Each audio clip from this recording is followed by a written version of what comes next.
नमस्कार दोस्तों, मैं अंकुर उपाध्याय स्वागत करता हूं आपके अपने चैनल शेयर मार्केट एनालिसिस में। गाइज, आईटी स्टॉक्स में जो ये हैवी करेक्शन आप सभी के सामने चल रही है, छोटे निवेशकों को काफ़ी ज़्यादा लॉस भी हो रहा है।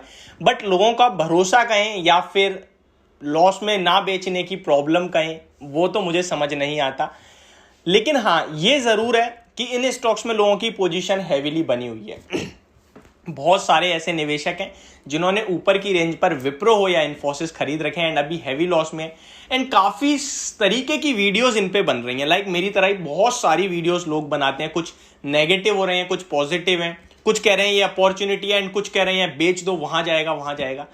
इन सबके बीच में काफी सारे लोगों के इस प्रकार के सवाल हैं कि इन दोनों में से कौन सा खरीदना चाहिए, कौन सा बेस्ट स्टॉक है लॉन्ग टर्म के हिसाब से।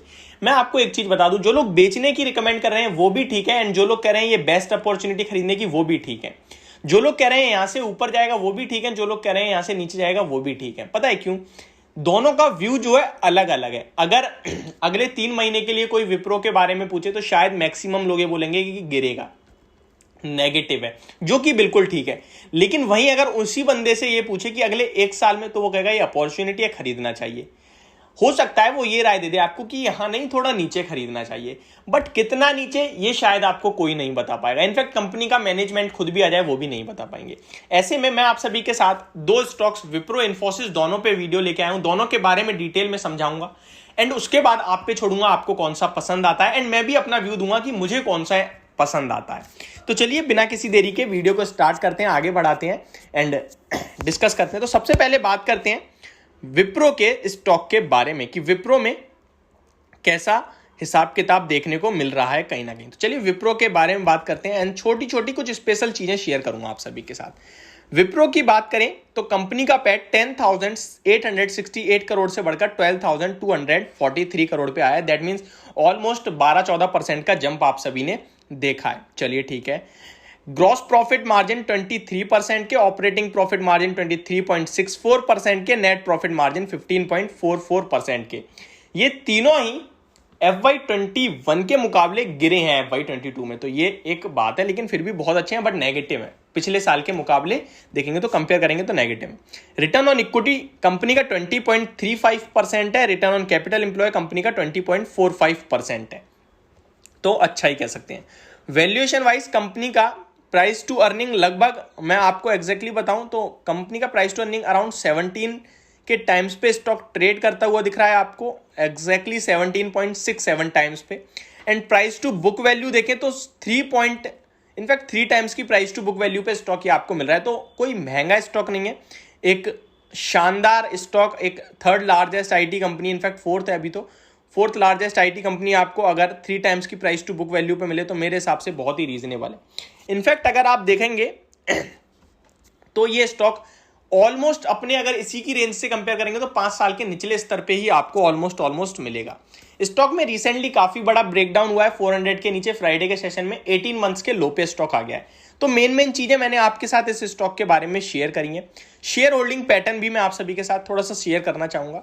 लगभग 73% प्रमोटर्स होल्ड करते हैं। FIIs की बात करें तो ये 8.11% होल्ड करते हैं, जिनकी स्टेक 9.34% से घटकर 8.11% हो गई है। DIIs की बात करें तो DIIs 3.25% होल्ड करते हैं एंड इनकी स्टेक 2.77% से बढ़कर 3.25% हुई है। पब्लिक की बात करें तो 14.59% से बढ़कर 15.37% पब्लिक की शेयर होल्डिंग पैटर्न में कहीं ना कहीं होल्डिंग दिख रही है इस टाइम। चलिए अब दूसरे स्टॉक की तरफ चलते हैं, इन्फोसिस की तरफ। तो इन्फोसिस के बारे में अब मैं आप सभी के साथ, जो मैंने विप्रो के बारे में शेयर करा है वही इन्फोसिस के बारे में भी मैं आप सभी के साथ शेयर करूंगा मेनली, तभी हम लोग कंपेयर कर पाएंगे कहीं ना कहीं एंड फाइनल व्यू दूंगा आपका, अपना व्यू दूंगा आपको एंड आपसे भी कमेंट बॉक्स में जानूंगा कि आपको कौन सा पसंद आ रहा है।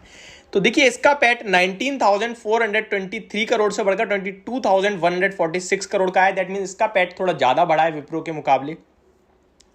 ग्रॉस प्रॉफिट मार्जिन 27.61% के, ऑपरेटिंग प्रॉफिट मार्जिन 27.78% के, नेट प्रॉफिट मार्जिन 18.21% के। तो विप्रो के कंपैरिजन में इसके gross profit margin, operating profit margin, net profit margin सारे ही ज्यादा हैं, लेकिन ये भी FY21 के मुकाबले डाउन हुए हैं। तो ये दोनों में सेम टू सेम ही देखने को मिला है।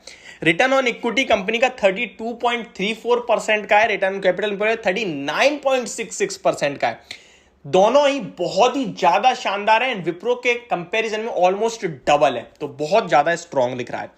प्राइस टू अर्निंग के हिसाब से कंपनी का पीई लगभग मैं आपके साथ शेयर करूं तो ये आपको 27 के पीई पे स्टॉक मिलता है and price to book value के अकॉर्डिंग देखें तो 9 टाइम्स के ऑलमोस्ट नियर ट्रेड करता हुआ दिख रहा है। मैं अगर आपको एग्जैक्टली अब बताऊं इसका प्राइस टू बुक वैल्यू, तो एक चीज और आप भी इजीली चेक कर सकते हैं, 180 रुपीज की प्राइस टू बुक वैल्यू है स्टॉक की। अगर आप इसको इनटू करेंगे तो लगभग ये आपको price to book value actual में आप जो टाइम्स के अकॉर्डिंग देखें तो 9-10 टाइम्स पे ट्रेड करता हुआ दिखता है। तो अब इस स्टॉक में सब कुछ अच्छा दिखा, लेकिन वैल्यूएशन वाइज विप्रो से एक काफी महंगा है, डबल है एक तरीके से आप कह सकते हैं।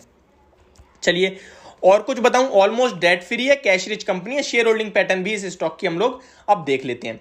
प्रमोटर्स की बात करें तो कंपनी में 13.11% प्रमोटर्स की होल्डिंग है। एफआईआईस की बात करें तो 33.3% है, ये 33.17% से बढ़कर 33.3% हो गई है।